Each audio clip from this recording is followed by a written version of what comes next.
Hola gente, hoy continuaremos con la siguiente parte de esta teoría, sin nada más que decirles, empecemos. All that I could say was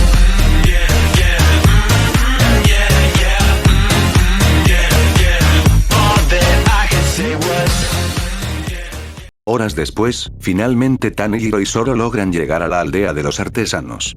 El miembro de la sede se despediría de ambos, no sin antes recomendarles que vayan a la casa del maestro artesano para que no tengan problemas. Minutos después, Zoro y Tanjiro estarían frente al jefe artesano. El jefe artesano se presentaría como Tekchin, Techi Kawahara.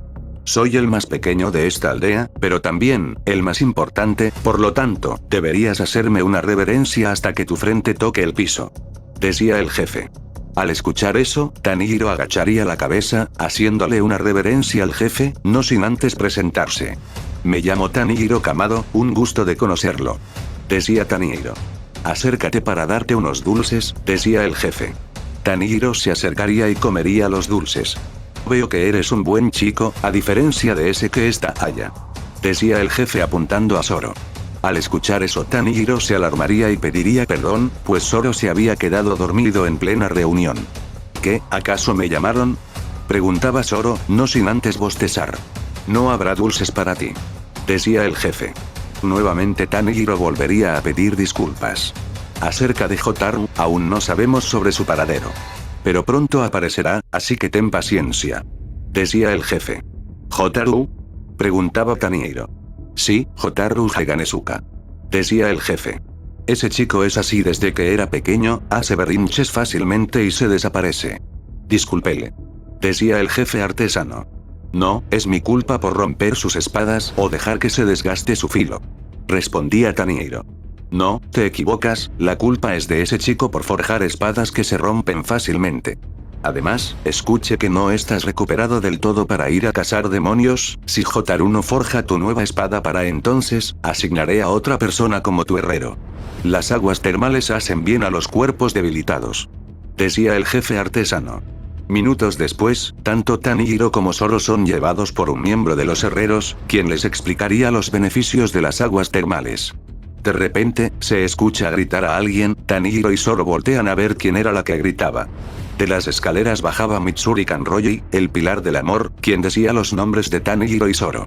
No sin antes chocar contra Tanjiro. Mitsuri le diría a Tanjiro que alguien le había ignorado.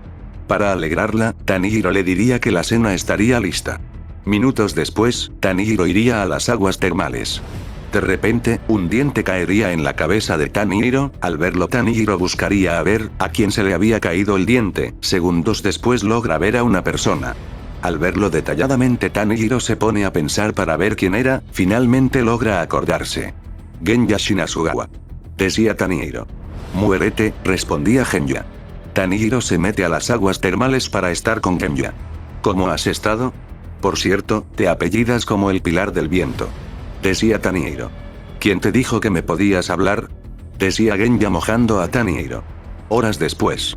Tanjiro se encuentra caminando por el pasillo rumbo al comedor. De repente se escucha a alguien decir delicioso. Mientras más iba caminando más se iba escuchando a alguien decir delicioso. Al abrir la puerta Tanjiro encontraría a Mitsuri, Zoro y a Rengoku. Parece que es el joven Kamado. Decía Rengoku. Al ver a Rengoku, Tanjiro iría corriendo a abrazarlo, señor Rengoku, me alegra ver que está bien. Decía Tanjiro. Adelante joven Kamado, coma un poco. Decía Rengoku ofreciéndole un plato de comida. Rápidamente Tanjiro aceptaría el plato con una sonrisa. Por cierto, ¿qué hace acá?, le preguntaba Tanjiro. Ahí es cuando Rengoku comenzaría a contarle su historia a Tanjiro. Después del enfrentamiento contra la tercera luna superior, yo quedé muy malherido y pensé que iba a morir. Cuando desperté, vi que estabas en un estado crítico, tú y los otros dos jóvenes, pensé que fue por la batalla que tuvimos contra la primera inferior y la tercera superior. No me entregaron una espada porque pensaron que no iba a despertar. Pero felizmente estoy acá. Decidí descansar unos días en la finca Mariposa antes de ir a la villa de los herreros para pedir una nueva espada. Después de todo, mi espada se partió a la mitad en la batalla contra la tercera superior. En el camino me contaron todo. Te enfrentaste a la sexta luna superior y ganaste. Felicidades joven Kamado, te has vuelto más fuerte. Decía Rengoku. Al escuchar esto Tanjiro sonreiría. Yo también me preocupé cuando vi que Rengoku-san no despertaba. Pero al verlo acá con nosotros me hace feliz. Decía Mitsuri mientras seguía comiendo. La comida de acá está muy rica. Decía Mitsuri. Qué rico, no hay nada igual como beber sake. Decía Zoro. Acto que hace reír a Rengoku. Señorita Mitsuri, por cierto, la persona con la que se topó en las aguas termales era Genya Shinasugawa. ¿Shinasugawa? Preguntaba Rengoku pensando en Sanemi. ¿En serio? Debe de ser el hermano menor del pilar Shinasugawa, pero él había mencionado que no tenía ningún hermano. Decía Mitsuri. ¿Tenía ganas de platicar con él? ¿Aún no baja a cenar? Preguntaba Tanjiro. No creo que vaya a venir, oí a los aldeanos decir que él no come para nada. Decía Mitsuri. Me preocupa un poco, decía Tanjiro. Después de pensar un poco Tanjiro logra decidirse. Ya sé, le llevaré onigiris. Decía Tanjiro. Buena idea. Decía Mitsuri. Aunque si es su hermano, es probable que el joven Genya no acepte el plato de comida. Decía Rengoku. Es verdad. Sanemi no es de los que acepten regalos. Es una pena. Decía Mitsuri. Aunque me sorprende que sean hermanos. Decía Rengoku. Minutos después, Tanjiro y Mitsuri van rumbo al cuarto de Genya. En el camino Tanjiro le preguntaría a Mitsuri la razón por la cual entró a los cazademonios. La razón por la que me uní fue, para encontrar un chico con quien unirme en matrimonio. Las chicas prefieren a alguien más fuerte que ellas, alguien quien nos proteja, ¿entiendes? Los pilares son muy fuertes pero es difícil verlos, por eso decidí convertirme en uno. Me esforcé mucho. Decía Mitsuri. Las palabras de Mitsuri causan que Tanjiro entre en un trance. Segundos después. Tanjiro y Mitsuri observan que Genya no estaba en su habitación. En ese instante aparece un miembro de la sede, quien anuncia que pronto terminarán de afilar su katana y que la acompañe. Mitsuri accedería y se despediría de Tanjiro no sin antes susurrarle unas palabras a este mismo. Dicen los rumores que en la aldea hay un arma secreta para volverse más fuerte. ¿Por qué no tratas de buscarla? Susurraba Mitsuri.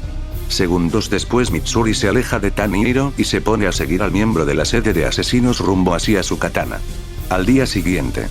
Tanjiro se pone a desayunar junto con Zoro. En ese instante Tanjiro se percataría de que Zoro no llevaba puestas sus 3 espadas y le preguntaría. Zoro-san, ¿por qué no lleva sus 3 espadas? Preguntaba Tanjiro. Ayer Rengoku me llevó con un herrero para pulir mis katanas. Respondía Zoro. Por cierto, ayer la señorita Mitsuri mencionó que en esta aldea se esconde un arma oculta capaz de hacerte más fuerte, y pensé en ir a buscarla. Dime Zoro-san, ¿me acompañas? Preguntaba Tanjiro. ¿Un arma capaz de hacerte más fuerte? Suena interesante, iré contigo. Respondería Zoro. Minutos después. Tanjiro y Zoro caminan por el bosque en busca del arma. En medio del camino Tanjiro y Zoro escuchan a 2 personas discutir. Sin pensarlo Tanjiro decide acercarse. Al asomarse en un árbol, Tanjiro observa que el que estaba parado ahí no era nada más y nada menos que Muichiro Tokito, el pilar de la neblina y un niño. Vamos, entrégame la llave, decía Tokito. Claro que no, es algo muy preciado que fabricaron mis ancestros. Respondía el niño. Tanjiro se asomaría un poco más y observa que había otra persona más detrás del niño. Al verlo detalladamente Tanjiro se daría cuenta que esa persona era similar al espadachín de su sueño. Esto es malo. Decía Zoro. ¿Eh? ¿Sucede algo? Preguntaba Tanjiro. Solo mira. Respondía Zoro. Tanjiro vuelve a dirigir la mirada hacia ambos y observa cómo el pilar le da un golpe al niño, haciéndolo caer, no sin antes sujetarlo de la ropa. Al ver esto Tanjiro sale corriendo para evitar que el pilar le haga daño al niño. Oye tú déjalo, ¿qué te pasa? Suéltalo. Gritaba Tanjiro. Alzas mucho la voz, ¿quién eres tú? ¿Y quién es ese? Preguntaba Tokito. ¿Qué le haces a este niño? Suéltalo. Decía Tanjiro sujetando el brazo de Muichiro.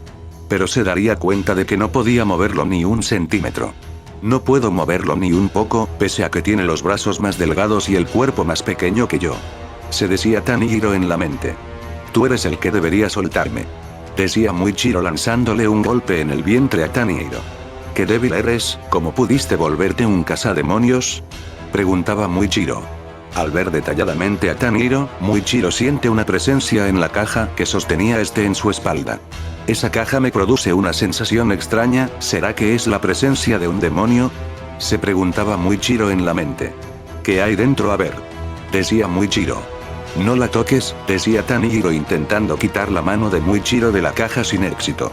En ese instante alguien sujeta la muñeca de Muichiro. Era Zoro. Ya lo escuchaste, suéltala. Decía Zoro. No lo haré hasta que vea qué hay detrás de esta caja. Decía Muichiro mientras soltaba al niño, intentando darle un golpe a Zoro, pero este sujetaría su puño con su otra mano. Acto que llamaría la atención de Muichiro. Como sea. Decía Muichiro dejando la caja y acercándose al niño tomando su llave a la fuerza.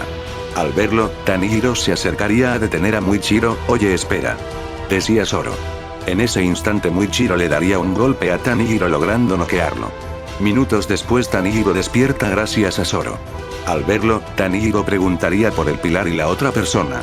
El niño se presentaría diciéndole que su nombre era Kotetsu y le explica a Tanjiro que la otra persona era un muñeco, y que la llave que tomó el pilar servía para activarlo. En ese instante se escuchan unos ruidos. Tanjiro, Zoro y el niño se acercarían a ver qué pasaba. Al verlo, Tanjiro se sorprende que Muichiro se enfrentaba al muñeco y preguntaría por sus brazos. Según me contó mi padre, ese muñeco fue basado en un espadachín que vivió hace 300 años, la única forma de recrear sus movimientos eran colocándole 6 brazos. Decía Kotetsu. En ese instante se escucha un ruido. Todos se acercarían al ruido. Tanjiro observa que se había generado una gran capa de polvo, de esa capa saldría Muichiro sujetando un brazo del muñeco. Me estoy llevando esta espada porque la mía se rompió. ¿Puedes deshacerte de esta? Decía Muichiro lanzándole su espada rota a Tanjiro. Al ver el brazo del muñeco, Kotetsu se iría corriendo hacia el muñeco. Tanjiro y Zoro irían detrás de él. Al llegar, ven que Kotetsu estaba decaído. Tanjiro se acercaría a él para consolarlo. Kotetsu, no te desanimes, verifiquemos si todavía se mueve o no. Decía Tanjiro. Kotetsu afirmaría. Zoro cargaría a Kotetsu para que active al muñeco, mientras Tanjiro lo sujetaba para que no se caiga. Segundos después el muñeco comienza a moverse de nuevo. Impresionante. Decía Zoro. Qué bien, logro moverse. Decía Tanjiro con tono alegre. Tanjiro, ahora es tu turno. Entrena con él para que te vuelvas mucho más fuerte que ese pilar. Te voy a apoyar con todas mis fuerzas. Decía Kotetsu. También tienes mi apoyo. Comentaba Zoro. Al día siguiente Tanjiro se prepara para entrenar con el muñeco. Colocándose en su posición de combate. A un lado del campo se encontraba Kotetsu apoyando a Tanjiro, y a su lado se encontraba Zoro acostado observando. Esto se pondrá interesante. Comentaba Zoro. Bueno gente, si les gustó el video, no olviden darle a like y suscribirse para no perderse ninguno de mis videos.